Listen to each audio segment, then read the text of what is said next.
Well, good morning. It's good to be with you here this morning. My name is David Black. I'm the campus pastor here. And so if it's your first time here with us, I just, again, want to say welcome to you. Grace Church is all about Jesus and the good news that he brings. And so we often say that we want to know that story, live it, and give it away. And so where we are as a church, and just kind of want to orient you a little bit into a discussion that we've been having for a month. If you're new with us, or if you haven't been here for a couple of weeks, we as a church have started the year off by asking this big question, and that question is this: God, where are you sending us? Where are you sending me?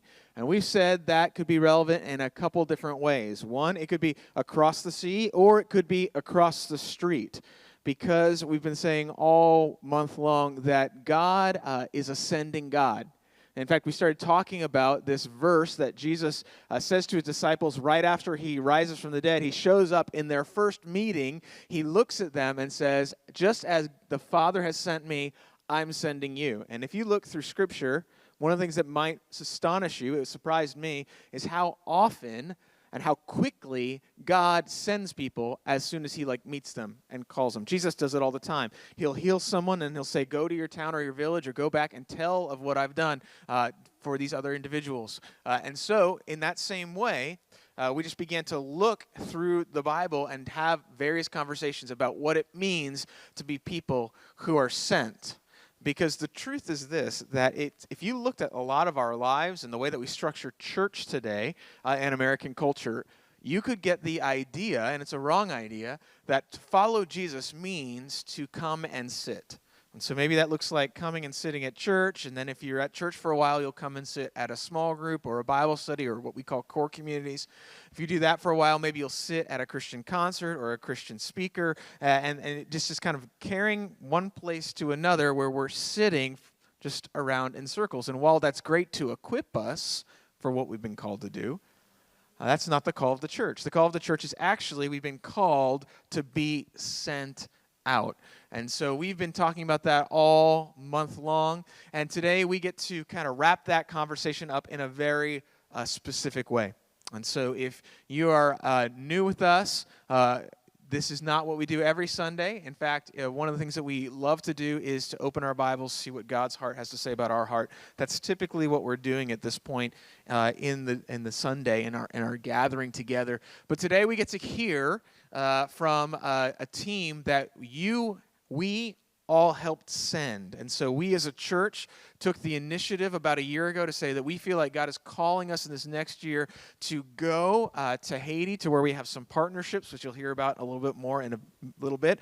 And so we actually were able to send a team of 8 people. A team of 8 people went down to Haiti and spent a week there. And that is not just their experience. That is something that you were a part of, whether you know that or not. And it's something that we wanted to put in the life of our church and kind of let you understand that this isn't just one thing that a group of people did apart from you. This is an extension of our church and actually has a purpose that God might begin to use it in the life of our church going forward. And so today we have the honor and the privilege to hear from the people who went. And here's what I'm hoping, as somebody who's a part of that team and somebody who prays for you guys often, is that God would use this to begin to maybe ask that question yourself. Again, God, where are you sending me? So not just hearing today and going, oh, that's nice, I'm glad they did that. I'm glad we did that. But perhaps, God, where would this begin to happen in my heart and in my life as a regular happening and occurrence, whether that's on my street or, God, maybe you're calling me to actually something greater than that today. So I want to invite someone up to the stage who you've seen before around. Her name is Grace Mize. Grace she did an internship with us last semester, and that's fine. That's great. Actually, the other microphone's over here, so you should probably be right there. Cool. Grace had the privilege of going with us on this trip, and there's something unique, Grace, I think, to you out of everyone on this trip that I just thought we'd start with, if that's okay. Yeah, all right. Grace, it was the first time that she ever went somewhere out of the country. Is that right? Yeah. Yeah? Mm-hmm. First time you've experienced that? Yeah. A lot of firsts on this trip. Oh, yeah. A few. You wrote them down. Oh, yeah. These aren't all of them. No. She ate goat. That was an experience. She ate chicken off the bone. Yeah. You don't have to go to Haiti to I eat know. chicken off the bone. I'm very aware. You went to went to the beach for the first time in another country. Yeah. You saw a palm tree. It was pretty cool. Yeah. Also, this next one, you tried sweet potatoes. Yeah. I didn't Yeah. really like it. Okay. But I tried it. Again, you don't have to go to Haiti. We sell those. What? We grow Really? those too. Yeah. Oh. There were other firsts that didn't make this, right? You had quite a list. Yeah. There was a lot. What else didn't make this list? I went on a plane when I was like 8 to go to Colorado, and I've never been on a plane since. So it was kind of like the first time because I never remembered it. So I didn't really like it, but I did it. Yeah, every time we were taking off, you were like death grip on I didn't like it. Emily's hand, right? What Yeah. else? Any other firsts? Not that I can think of at the top of my head. Okay. I don't think. So for you, as you're thinking and praying about going to another country, Yeah. never been there before, what were some things that were going through your head on your way there? One, I didn't like that I was in the air. I was like, I didn't like being in the air, but it was honestly kind of like freaky thinking about like the week before I went because I didn't know what to expect. Like I've heard from like my friends that I went on mission trips, like where they've been and like what they see and like the effect it had on them, but I wasn't expecting to have like so much of an effect on me when I came, so it was very shocking, honestly. So you talk about having effect on you. Yeah. Why don't you take the opportunity just to tell us a little bit about Haiti for those who have never been before. What is it like? First impression when you hit the ground and get off the plane? What do you think? It felt great. The temperature actually stayed the same the whole entire week, which is like something I've never experienced before in my life. But it was kind of crazy seeing like how Haiti looked, like with like trash and with like the houses there. It's just like so different from what I grew up in and from what I see just in Georgia in general. Like the worst of Georgia isn't like what it is in Haiti, but you see like joy through everything though. Like I've seen more joy there than I've seen like in my life and what I have. It's like weird to see. So when you're talking like poverty, right? That's really what you're kind of alluding to there. It's there. You just see it as soon as you get off the plane. And for those of us who are from a Western culture coming into a developing nation, that's just going to be one of the first things that you're encountered by. We had the opportunity to go into homes. Yeah. You talk a little bit about living conditions just in Haiti for the average individual? So they didn't have power or running water, and there's two boys that we met, and I forgot how far away their bathroom was, but they had an outhouse. So anytime they have to use the restroom in the middle of the night, they have to like go outside, walk a little bit to go to the bathroom, which is like not what I have to experience. I just have to kind of like walk through a door. But the sizes of the houses are kind of like, I guess the equivalent of like one of the bathrooms, maybe a little bit smaller, and there'd be like 9 people living in that house. And like you see like mosquito nets when you walk in, because the mosquitoes, you have malaria in Haiti, and you don't want to get malaria. And so they had like mosquito nets like hanging. So it was very different from. Yeah, effectively, the homes are like dormitories in some regards, in that most people they sleep there. So they cook in the street, right? Their community is in the street with one another because you're out if it's daylight, and you have the opportunity to do that. We had the opportunity to visit a pastor's home there, and again, not very big, not very large, but had 11 people staying in his home with him that were not part of his family. That was in addition to his family. So we're talking maybe 10 by 20, 25 square foot building there, and that's just general life. But as you said, you found people very joyous. Can you talk a little bit more about that?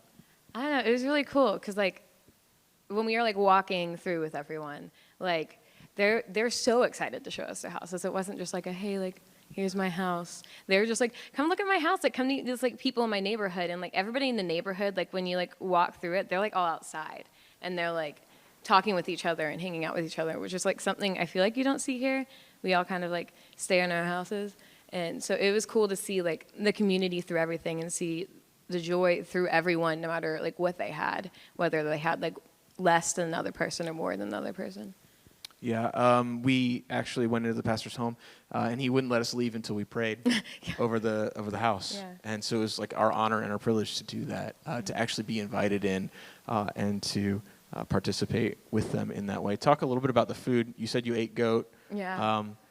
What else did you eat, and what else was your experience there? So There was jalapenos in everything, like breakfast, lunch, and dinner. There's jalapenos in everything, which is like fine. I like spicy food, but I was like really surprised when I was eating my eggs in the morning. There's just jalapenos like in them. But actually, that's a normal thing here. Now I'm thinking about it. But it was really good. It was not what I was expecting for sure. But like I was like excited for every meal and like made myself try everything, which was like hard when it came to the goat. And I saw that goat earlier in the day. But I mean, I tried it, so that's good. she's not joking. We went to church. We walked to church, and there was a goat, and then we walked back from the church, and it was the same goat. It just wasn't It's just on my alive plate. anymore. So Yeah. we didn't eat that one. Someone else did, but It's yeah. really sad. So that was great. The food was actually really good. It was. It was. We had wonderful Haitian ladies who were employed by the ministry there, and they actually came with us when we traveled on travel clinics. So we were grateful and gracious to have them cooking for us, and I felt spoiled, honestly, Yeah. all week from that, and it was great to see that. What about the kids? You saw kids everywhere we went. Talk a little about kids. The kids are so sweet. They like, I don't know. I remember the first time we were walking through the neighborhood. I think everything happened in the neighborhood. We were walking through the neighborhood, and like these kids like came up to I think like me and David and Charles, and they just like grabbed onto our hands. Like didn't even like say hey to us or anything. They were just like, oh, a person, cool. And then like that photo, like she just grabbed my hand and she was just chilling with me. But it was cool to see how much the kids like loved like being around this like a person. There's like one kid in specific that like came up to me, and he just like wanted to be held. Like I remember him just like needing that and needing like someone to just sit there with him for a little bit. So, but the kids were like great, and they liked to play. It's kind of hard to teach them games because they speak a completely different language than you. But I got them to play like a version of Simon Says. So like I was like jumping up and down, they were like copying me. But then I didn't realize they were copying everything I did. So I was like trying to think of something else to say. I was like, And then they all did that, and it scared me. And they were like, And I was like, wow. So, yeah. That's great. What about, I was just thinking, travel? So a little bit of driving. We had the opportunity to get in something called a tap-tap, Yeah. which is a truck, or what used to be a truck, with a truck bed topper that kind of comes up Yeah. on the back and benches in the back. And so it's everyone in the back of a pickup truck going down the road. You'll see some of that footage again if you didn't see it in the countdown Yeah. before the service. Talk a little bit more about the travel. I don't know if there's traffic laws there. If they are, They're they not. don't follow them. Or they're just like not great traffic laws. It's just kind of like you're driving and you just try to get where you're going. It's kind of like Atlanta, but like crazier, right?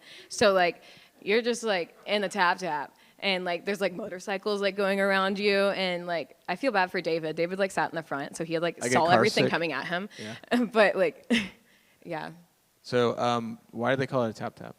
I don't remember. That's because when you want to get off, you tap the top. Really? Yeah, it is. That's why. I should have done that. What about a day in the life of the team? What? What about the day in the life of the team?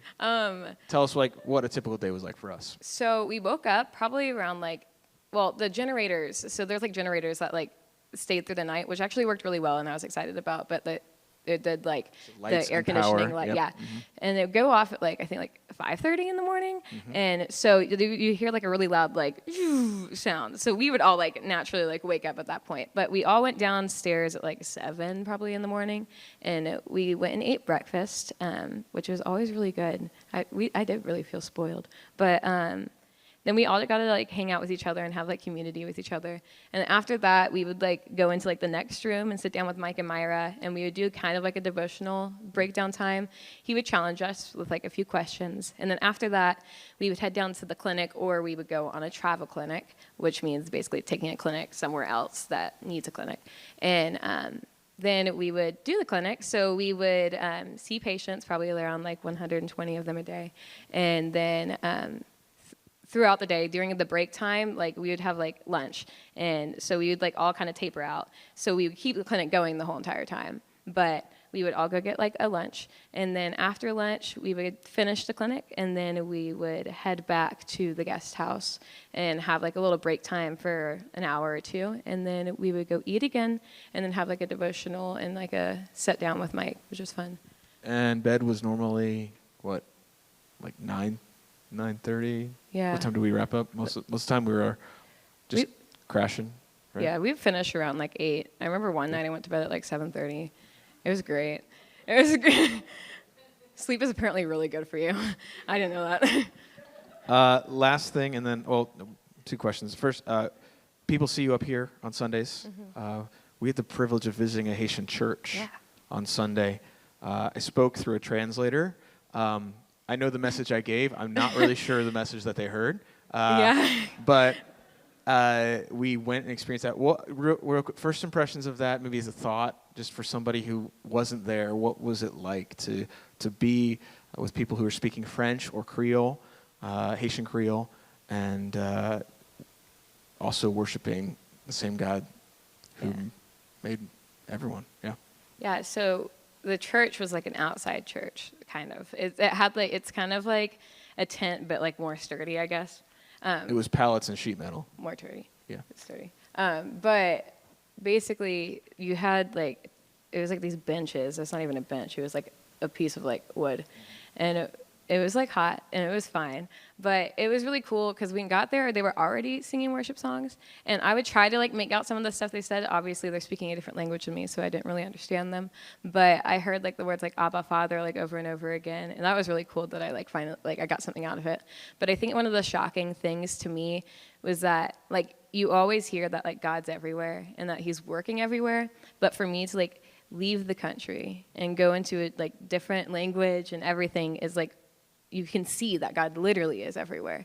And like whether or not you know that what they're saying or not, or what they're worshiping, like what words they're using, like you could feel like the Holy Spirit in the room, which was like crazy. It was really cool. Yeah, they invited us in. It was louder than ours, so just keep that in mind. Speakers went in and out. Right, the speakers would go in and out. They'd keep singing. We could hear people singing from our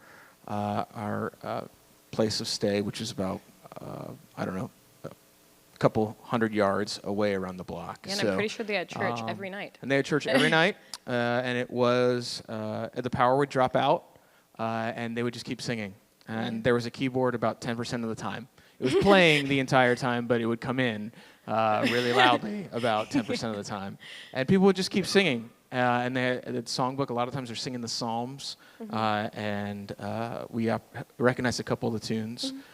But for mostly it was their voices and a drum set. That was pretty much their accompaniment, and it was a great opportunity to be a part. Yeah, it was really cool. That. Lastly, what would you say to somebody who, like yourself, maybe has never gone anywhere outside of the country before, who's possibly considering going? What would you say to them? I mean, it really is a culture shock. Like, you don't really know what you're going to see until you see it. You can look up as many pictures as you want, or read as many stories, or hear as many stories as you need to, but like being there is so like different. But it really is a cool thing to do, and like I would for sure like go do something like that again, and like to be able to help those people was like great. Awesome. Thanks for being here. Yeah. Yep. Yeah.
Never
from whom all blessings flow.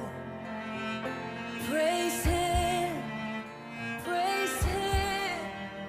for the wonders of His love. Praise God, praise God, praise God.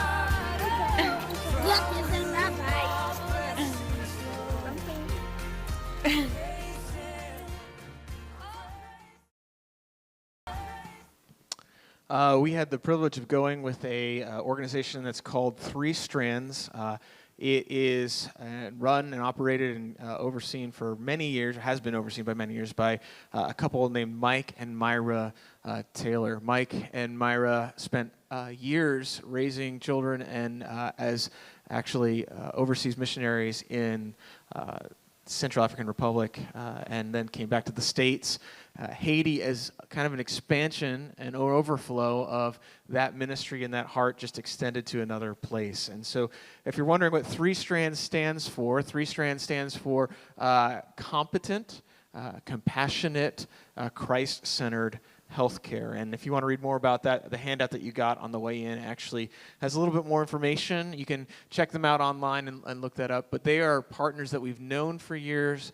They were actually on the trip. They led this trip. And so it was great to go with them and be a part of that. Mike is a PA, and so he also saw patients. And we have our very own PA with us today. If you have an ailment, she is available in the lobby afterwards. She'd love to talk to you. This is Emily Johnson. Emily has been to Haiti before in a similar circumstance, but I was excited, and we were honored to have her as kind of part of this trip. Large amount of work was put in by Emily, just as our Give It Away coordinator, to make this thing happen. And so it was nice as a pastor to kind of sit back and let her do some of the leading on the trip, and you'll get to hear a little bit more about that. So, Emily, tell us a little bit about medical care in Haiti, and then maybe just what a typical clinical day is like for us as a team. Yeah. So, Three Strands, one of the things I really like about this organization is that they have a clinic that runs throughout the year. So, medical teams come from the States to support them every 3 to 4 months, but they have 2 Haitian physicians that are employed full-time, and then several support staff members that are employed full-time. So we really just come in and we boost up the clinic for a week and work alongside the Haitians that are there throughout the day. So the pictures of the pharmacy you see, that pharmacy is open year-round. Patients can come in, get their follow-up prescriptions and things like that for chronic health issues, or if they have a new health problem, they can come in and be seen for that as well. So it's really great to partner alongside them. A lot of their prescriptions and supplies come from teams that bring them from the States, because it's really hard to get medications that are needed.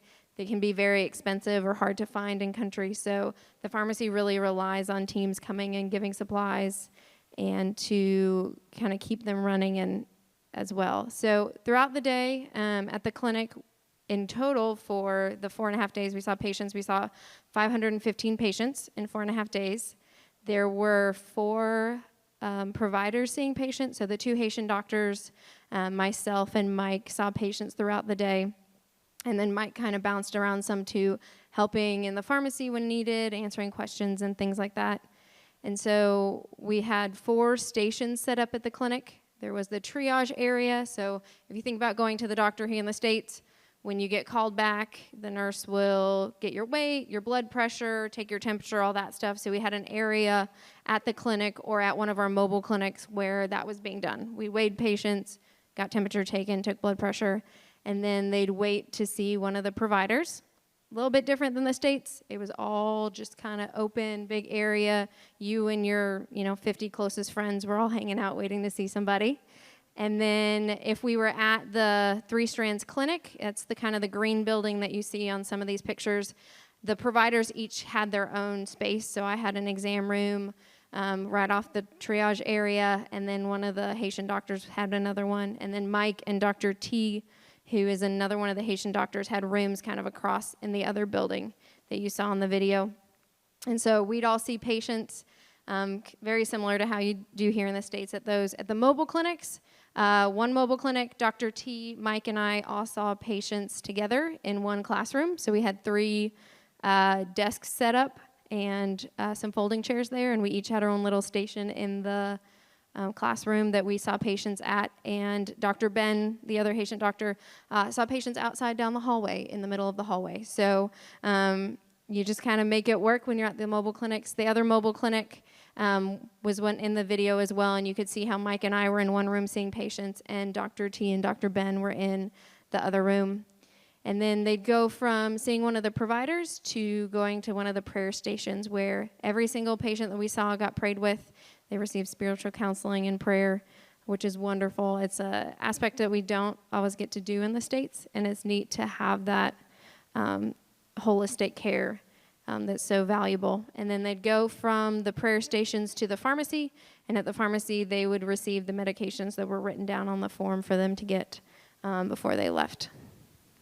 Can you tell us a little bit about just healthcare and patients that we saw? I think we saw people from, I think half a month was the youngest baby, all the way up to about 87. Yeah. So varying age range there.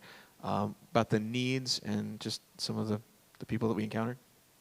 Yeah, it was neat to see such a widespread of patients that we got to see. Sometimes we saw families. You never knew when you said you were ready for the next patient if it was going to be one person or 4 people, a mom with 3 kids that were all coming in to be seen.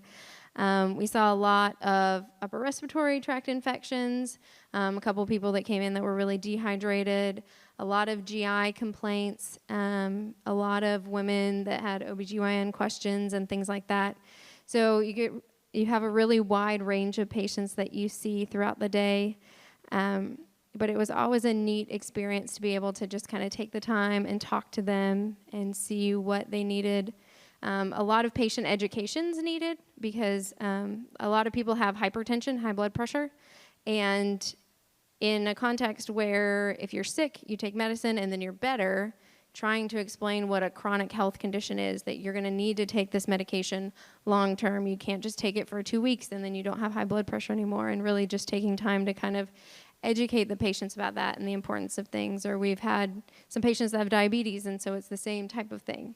You know, this is a long-term health need, and the clinic is here for that. And it's such a great, as from a provider standpoint, it's such a great thing to be able to say, you can come back in 2 weeks and see Dr. T or see Dr. Ben, and they will be able to follow up and manage this long-term. So to be able to help them with that was really nice. Right, so the clinic operates, as Emily said, throughout the week, and what that means is that they see about 20 people on average a day when a team is not there. So when a team comes in, we're actually able to provide 100% free health care for a large population, and it's during that time that they'll go ahead and actually encounter perhaps people who wouldn't normally come into the clinic, maybe someone who traveled that far. And so we often would have a line. So when we're walking in the morning at 7 o'clock, 8 o'clock over to the clinic to get started, there's already a line of individuals that would be there for most of the day. And so we saw a last patient probably around 2 o'clock-ish, 1:32, maybe 3, depending on where we were at and how many we were seeing. So oftentimes it's possible that person would be there waiting that entire time. And so as working triage, you see just a large group of people coming to a place where they would find resource for their health. For me personally, I don't think I'll ever read the stories of Jesus healing people or dealing with people, the masses, the same. Because I saw the effect that people are willing to go, the length that people were willing to go to see someone who could give them an aspirin or an Advil or address a issue in their life. I cannot imagine the response to somebody who could heal you permanently. And so that for me was pretty impactful. Not only just physically, there are also social needs that we address too. There's one patient specifically that we interacted with. I thought maybe you could spend some time sharing a little bit about Karen. Yeah, so throughout the week, we would get people that not only came in with medical issues, but I had patients come in and say, my stomach hurts. And when asking them questions about that, they'd say, it hurts and then I eat food and it it's better, but I don't have food at home, so it hurts all the time. And to see that is just heartbreaking. And thankfully, we have resources that we're able to not only give them medications, but there were circumstances where we gave them money for food or gave them money to take the taxi back to where they lived. I had this one little old man who came in with a walker, and he said he walked all the way there, and he's like hunched over and hobbling. So we were able to give him money so he could get back home and get some food. And one such person was a lady named Karen who came into the clinic, and I think Dr. T brought her to Mike's attention, but she had 4 kids, and she did not have a husband. And you could tell by just looking at her that she was not eating well. She was malnourished. And so her kids, Dr. T had treated her and her kids several times for free at the clinic and wanted to let Mike know kind of her circumstance. And she had been living in one of kind of the more rudimentary homes. And a few weeks before we were there was a lot of rain and there was flooding. I had patients tell me that it was like knee-high up where they lived. And she lost all of her belongings in the flood because her house flooded. So she had 4 kids. She had no food, no supplies for them. And where they were living, the lady said that she couldn't stay there anymore. So Mike came to us as his team and shared her story and brought several of us in there to meet her and pray with her. And so we, as a team, kind of talked about her situation, talked about the needs that were there, and we're able to pool money from 3 strands, some money that we had set aside from the trip funds that we had received to give to someone in need there, and then some team funds as well, to give to her to supply her with money for food and clothing. But then Dr. T and Shadrach, who's a nurse that works in the pharmacy at the clinic, but he's also a local pastor, we're going to work to try and find her somewhere to live in the neighborhood near the clinic so that she and her family could continue to go there to be seen. They would also have the resources of the church in the neighborhood and some community. So it's opportunities like that where we're not just able to treat physical needs, but also social needs, meet spiritual needs, and pray with people that have just needs beyond what we could imagine here in the States. Yeah, I would. I think I missed this earlier when we were talking with Grace, but just to give you some context, Haiti's average individual's income per day is about 30 cents, so about $5 a week on average. $25 a month would be doing pretty well for yourself in Haiti. The average pay for a doctor is $500 a month, and that's really good there. And so it's tremendous, the overwhelming need that you encounter. You're hear a little bit more about that from others who are going to share this morning. Just as a last question, I told you the last question that I asked you, and I'm going to change it on you, so sorry. Last question for you, Emily. As a provider in the States, seeing patients day in and day out, when you're a provider in that context, what's going on in your head, working through a translator, what kind of effect does that have on you as a follower of Jesus from this trip? Yeah. I think the biggest way that I was challenged, it's one thing to talk to somebody and they tell you they have stomach pains because they don't have food, and to try and to realize it's not medication that they need is very challenging and very hard. But in also just talking to patients and seeing them as an individual and as someone who's there to share with you part of their story and share with you what's going on with their lives. And something I learned from Mike and from being on these trips is that there are some people that come in and they're not really sick, or they have something very basic that's easy to treat. But then there are some people that come through that have big needs, whether they're social needs or physical needs, and they're really sick and they need immediate medical attention. It's treating each patient and looking at each person and meeting what they have then, but also looking for those people that God's put, these 5 people out of the 30 patients you saw. And those are the people that you were really able to impact and make a difference in. And bringing that back to the States and using that in my practice as well has really made kind of an impact on my life, for that perspective of everyone needs help. Everyone's there, even if it's just to have someone to listen to and just to talk for a moment. Or some of it's just, they really do need your care and attention, and they're in need of medications or in need of money for food or whatever it may be. So just the challenge of not getting caught up in the fact that I open the door and there's 40 patients sitting in the waiting area waiting to get seen, and not being overwhelmed by that, but stepping aside and really looking at the person in front of you and seeing why God's placed them there. Thanks so much. All right, my name is Charles Johnson, and I'm one of the staff members here at Grace Church, and I was also honored and privileged to be able to come on the trip. I'd like to invite Wayne and Marie Powell, who were also on the trip with us, and it was very exciting to be able to spend some time with Wayne and Marie. Their insight and their perspective was something that I could not bring after all they have spent decades, working, and I'm at the beginning part of like my time and career, and certainly when you have the perspective of having children and grandchildren, you're able to see a lot of beauty in the world that I've not been able to experience yet. So it was definitely wonderful to be able to be alongside them, and it was also really cool to be able to see. So for Wayne and Marie.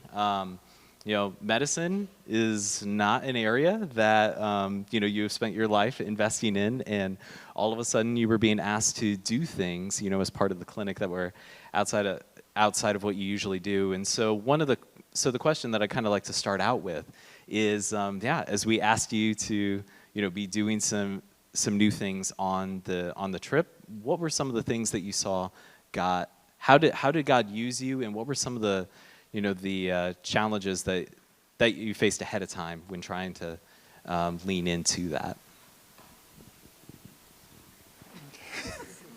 I guess we evened out the team. We had Grace that was not quite 20, and they had us that was not quite 70. So, like 50 years there.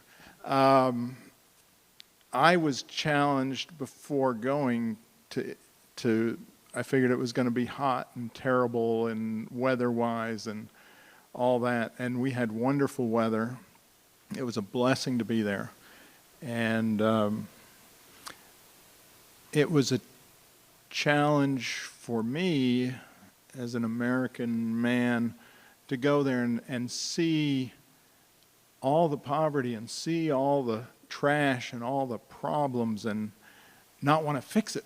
I want to fix it, and I want to go in there and try to fix it. And if people are having problems, to me it's, well, get an education, stay out of trouble, and work hard, and you can do better. And down there, that's impossible because there are not jobs for almost, I don't know what the poverty or what the unemployment rate, but it's probably 50%. I've heard like 60% unemployment rate there. So even with my translator was just finishing up his degree in agronomy, and he was going to leave the country because there aren't any jobs.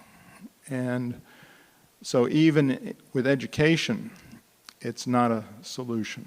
So, do you want to add anything? My perspective was a little different. I was excited to go, and Wayne reluctantly came with me, at least at first. I had been praying for quite some time that I want to be able to go on a mission trip. We're talking 40 years of waiting to do this, but the timing was not right, and you got to wait on God. And so this was our opportunity to go. So Wayne doesn't know that I prayed that the weather would be good for him. Because I knew he was not looking forward to hot weather. And we had 74 degrees, breeze. It was wonderful. But I also went with the thought that God's called me to pray for these people and to be there with them. And that's what I thought I would be doing when we were there. God had other plans. He had Wayne pray. And Wayne got to ask this question, is there something I can pray for you about? So many times that this is now second nature to him. He can ask that question because he's done it maybe 50 times. Bill Kellerman, I know how to do it. And I think he needed that experience, but, God did have me pray at the last day for the couple hours. But then the question is, Lord, how are you going to use me if you're going to have Wayne praying? God knows my personality. I tend to be meticulous, detailed. He had me in the pharmacy, counting out pills, writing them, and making sure they got the right medicine. So the question of can God use you? He wanted to see, was I available? Was I willing to be taught? And would I go? And the answer was yes, and I'm glad I did. Yeah, absolutely. I mean, it was just so encouraging to be able to see the way that you all jumped into things, and just the way that it was clear that God had been at work prior to you even being there. So that way, as you were going through things, you were able to see that. So one of the things that we have mentioned is that so God was at work ahead of time. Like there were people who came together to pray for us. There was a packing party the Sunday before where the church came together for that. So we were able to see on the U.S. side how God was doing things, but also we were coming alongside Haitians who are really dedicated to serving their people and letting God be made known there. And so in particular, we've heard references to Dr. T. We know that his story was one that definitely touched you guys. And so so what were you able to see about God through Dr. T, the Haitian doctor who is regularly at this clinic? Yeah, Dr. T is a very charismatic man. He's big and he's strong, he's handsome, and he is very outgoing. His English is great. He understands everything we're saying, and he was a real leader. But he told us his story, and his story is that when he was just 7 years old, I think it was, he was playing in the neighborhood because his parents couldn't afford the money to send him to school. And it cost $3 to send him to school for a year. And they could not afford $3 to send their eldest son to school for a year. And so he was playing with, I think, 14 other kids in the square in the town that he was in. And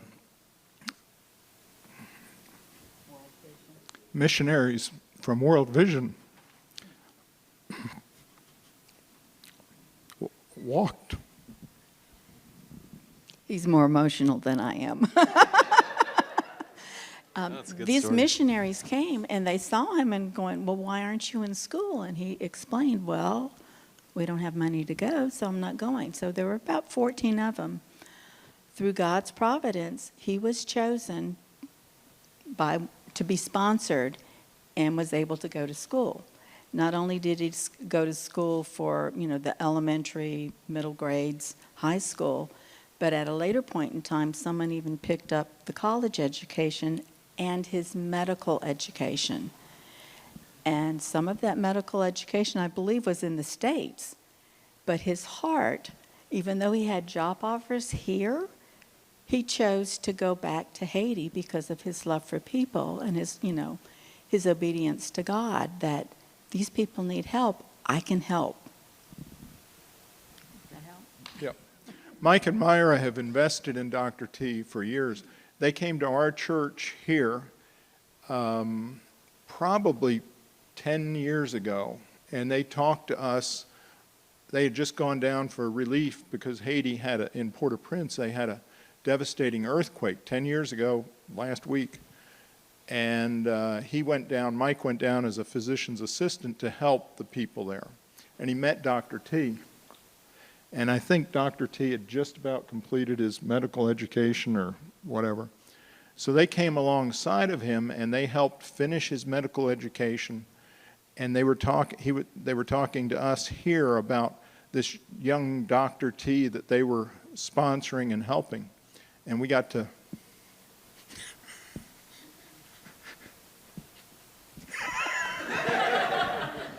It's teamwork. We actually got to see the answer to prayers by seeing Dr. T working there. And with that $500 a month that he gets from Three Strands, he is also sponsoring children's education. I think 60 kids or something like that. He pays for that fee. It's more now, but he pays for that fee so that they can get an education. And he's also starting a nursing school right across from the clinic and trying to help people there become nurses and be able to work within the country as nurses. And it's just getting started. It's pretty rough right now, but it's an opportunity for him to invest in his country again.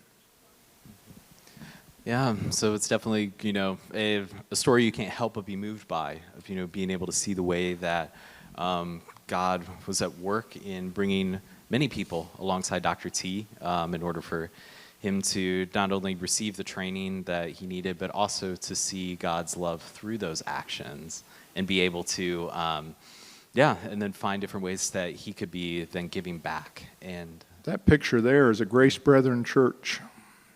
Mm-hmm.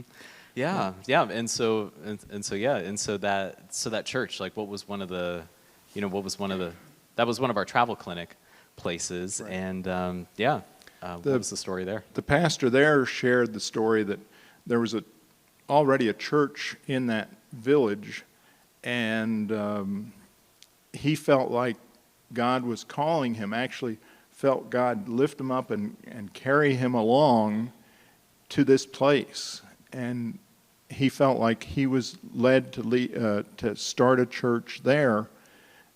And so he did, and he got help from some people that were giving him $50 a month, was it?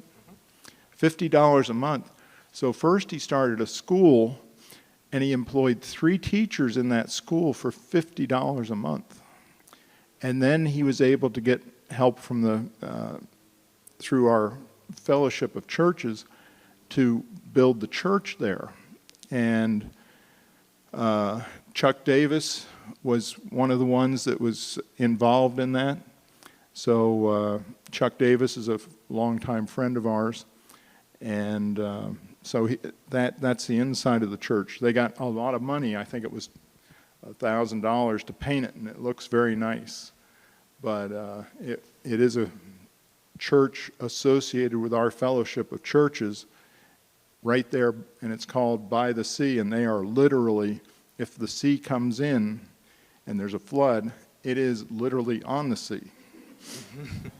Yep, absolutely. And so to be able to go to this church and have the mobile clinic there, to be able to pray for members of the church, and those in their neighborhood, to be able to bring that hope, to that place of people who, not only worship the same God as we do, but are part of our global family. Was definitely something that sounds like it was moving. I was going to say it was a challenge. As Marie said, I got to pray with half. Charles prayed with half, and I prayed with half of the people that came through the clinic the first 2 days and even part of the third day. And it's a challenge. It challenges your faith. Do you really believe that when you're praying with somebody that has medical needs, financial needs, relationship needs, and they're living in extreme poverty, do you really believe that when you pray, you're going to see answers to that prayer? And so it was a challenge to my faith, and I think even Pastor said the same thing, that it was a challenge to his faith to be able to pray through those particular instances. We saw a Zika baby. You've heard about those, where the head is very small and they'll be mentally handicapped for the rest of their lives, and there's no social services there. One of the things was, Mike Taylor was there previously, and he said, somebody told him, our government does nothing for us. And Mike said, really? They don't? He says, the roads are terrible, the utilities are terrible, the police, they don't always help you, and things like that. And Mike said, well, how much do you pay in taxes? Do you pay income tax? And he says, no, that's personal. They don't tax our personal income. And he said, well, how much do you pay for property tax?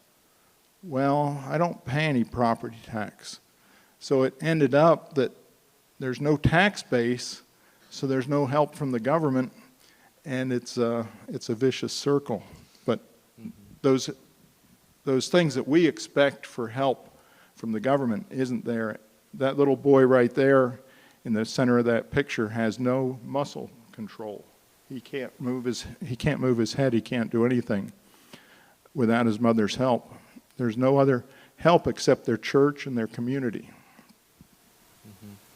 Yeah, most definitely. And so all the more reason why, that you really see in the kind of harder environments, what is the spiritual impact of things, or what is the effect of if you are investing in someone and seeing what God does through there. It really makes you have to test that faith and to actually see if that is something that is a part of you, for sure.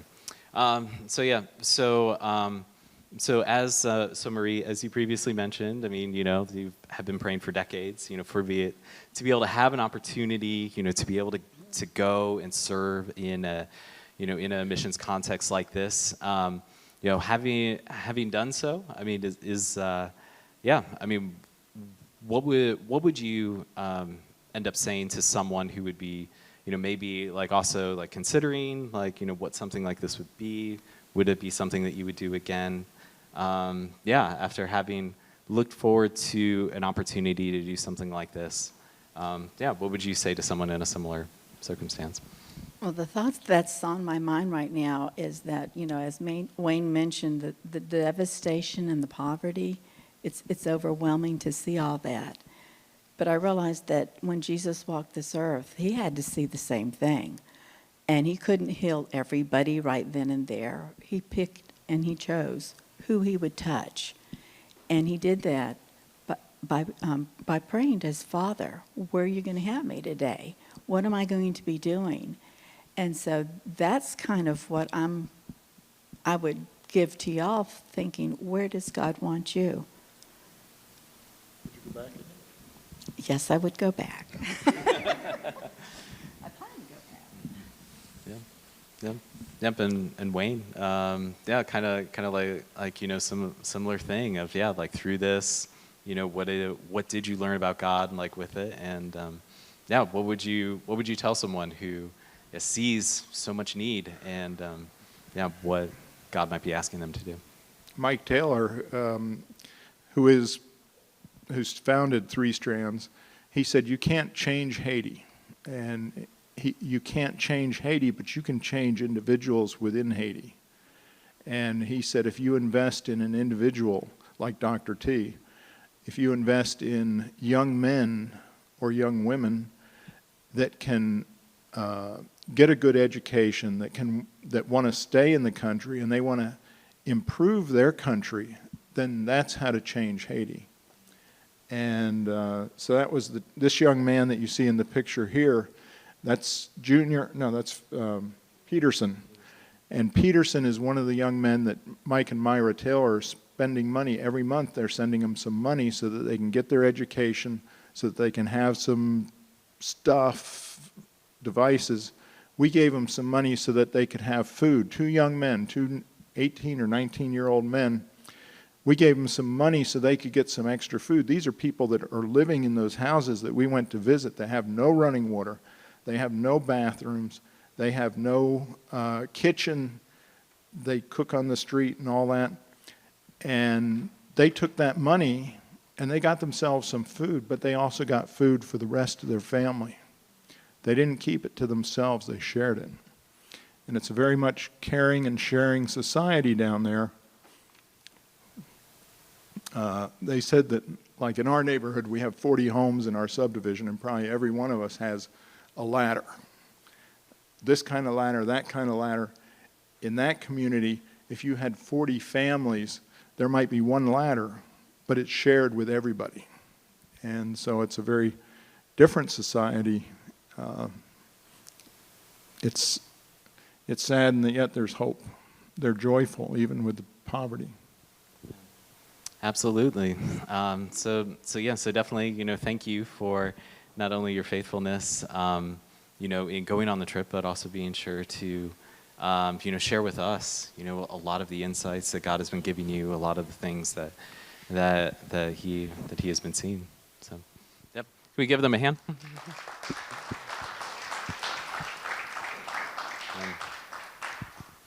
All right. So I mean, there have you've been able to hear from everyone on the team so far, and to be able to see just a lot of things that we were able to see that God is at work down in Haiti, but also there were some things that He was doing here as well. And so one of the things that I think is important, just to be sure to highlight of like what does it mean to maybe invest in a few. There is a nutrition program that is also being used there in Haiti, where there are about 30 children who come to be able to be fed, to be able to be sustained. And so while they might not be sure like where the food is going to be coming from, they at least know from a little bit where God is going to be providing. Another really cool thing that we were able to do in one of the pictures that will appear will be a girl with a dress. There was someone in our congregation who was like, hey, I know someone who makes dresses, to be able to hand out. And so as part of, the giving the medicine in Haiti, we were able to hand out these dresses to some of the girls that really made them excited. And that was just a beautiful example of like, what does it mean to look at some of the community that God has put around us, some of those connections, and find ways to connect those with needs in other places and see what God does. And that's one of the things that we really that we as a team celebrated, because when we were down there in Haiti, we could feel the prayers of our church. We could feel the prayers of those who had come through, and we knew that we weren't going alone, but we were going with with the love and support of brothers and sisters here at Town Center. And so one of the ways that we kind of framed this was leading up to Haiti was 5 and change. And we really asked, like through 5 and change, one question where it was like, could God take $5 and could He change the world through that? And I'm here to tell you that in this instance, we definitely saw that very clearly.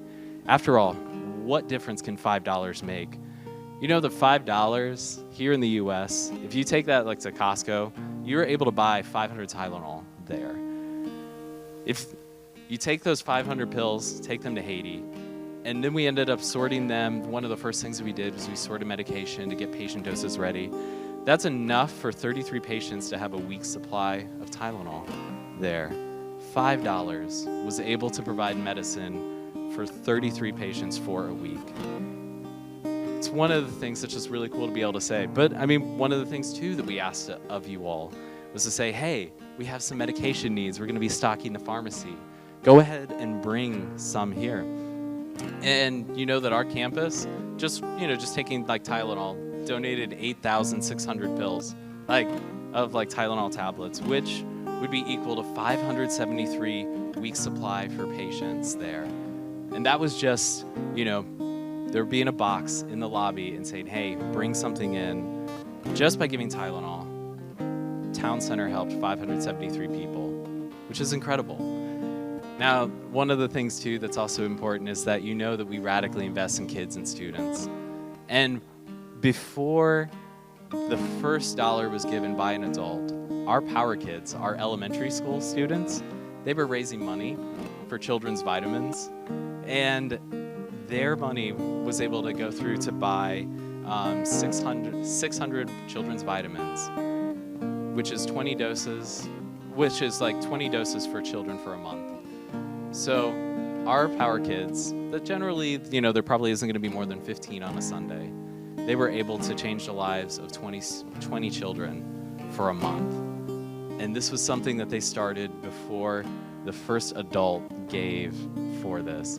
And so this really is something that it was like our entire campus, something that God was doing with all of us. And so we really do want to celebrate that. We really do want to celebrate what God was doing. And so we'll go ahead and show the next slide, which is kind of, we wanted to say thank you. We wanted to say thank you in order to say thank you for using your resources and investing them to make a difference in Haiti. You could see the breakdown of the different ways we had, like whether it was someone who gave directly to the trip saying like, hey, I believe in what God can do through you and I want to support that. Whether it was our Lovewell fundraiser where products were bought, and proceeds went to the Haiti trip and supplied clean water in the Central African Republic, another place of great need. Or whether it was our 5 and change offering. What does $5 do? What kind of difference does that make? That was another way that this campus stepped up. And then our Christmas Eve offering, where it is our custom and our habit for when we are showing the hope of Christ at Christmas and what that means for that incarnated hope to be there, that we send everything that comes in the doors that night to a different thing. That went to our Haiti trip. And so through this, it not only covered the expenses of the trip to be able to employ Haitians during that time, but also provide for the needs that we saw. It's just amazing to be able to see what God did through you all and how much we want to say thank you for that. And so as we invite the guest services team forward to take our offering, to embody the value that we live to give, remember that this is what we do. This is what it means like for Grace Church. So when you give, whether it be online or whether it be currently now, what you are doing is you are opening yourself up to God and be like, hey, God, use this. So as the baskets are passed, know that is what it is. Know that is what we are celebrating, that through your faithfulness, God was able to do great things, that he was able to provide hope in a place where it's hard to find, and that we were able to come alongside our Haitian brothers and sisters who are dedicated to making a difference to where they are. So that way, there is able to be a hope that is only found in Christ, a love that can be shared that is rooted in Christ, and a grace and mercy that we see from our Savior that he has called us to embody and live out. So a huge thank you on behalf of our staff, our team, to you at Town Center, and we're looking forward to seeing what else God does through us in these next chapters.